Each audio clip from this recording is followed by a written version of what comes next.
Hello അസ്സാം വലൈക്കും. അങ്ങനെ ഇതാ എയ്റോപ്ലെയിൻ മ്യൂസിയത്തിൻ്റെ നേരെ പുറത്താണ് ഇവിടെ ഒരു എന്താ പറയുക കോഫി ഷോപ്പ് കേട്ടോ. അപ്പോൾ അവിടുത്തെ ഒന്നും നമുക്ക് ഇഷ്ടമാണില്ല. അപ്പോൾ അങ്ങനെ നേരെ അവിടെ നിന്ന് ഇറങ്ങി എന്താ ഈ ഒരു സീനറി കാണാൻ നല്ല ഭംഗി, നല്ലൊരു ആംബിയർ. ഇഷ്ടം പോലെയാണ് ഇവിടെ മയിലുകൾ കേട്ടോ. ഒരു പേടിയില്ല മയിലുകൾക്ക്. അതുകൊണ്ട് ഒരു പരിചത്ത പോലെ കിടക്കുന്നത്.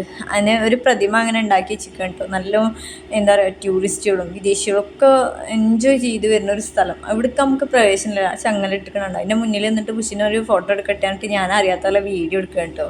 പുറത്തേക്കുള്ള വഴിയാണത്. അവിടുത്തെ സെക്യൂരിറ്റി പറഞ്ഞത് ഉള്ളിൽ പോയിട്ട് വീഡിയോ എടുത്താൽ മതി എന്ന്.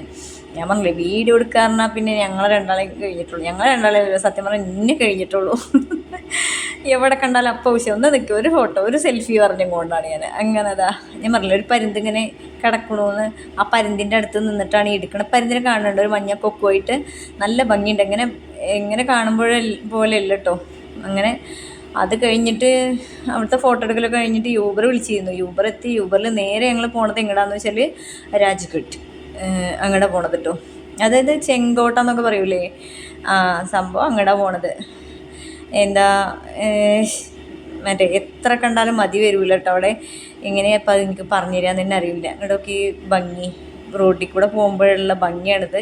അതിൻ്റെ ഇടയിൽ ട്രാഫിക് കണ്ടില്ലേ എന്താണ്, എത്ര ക്ഷമയുള്ളവൻ്റെ ക്ഷമയും എടുത്ത് തെറ്റും ഇവിടുത്തെ ഒരു ട്രാഫിക് കാണുമ്പോൾ.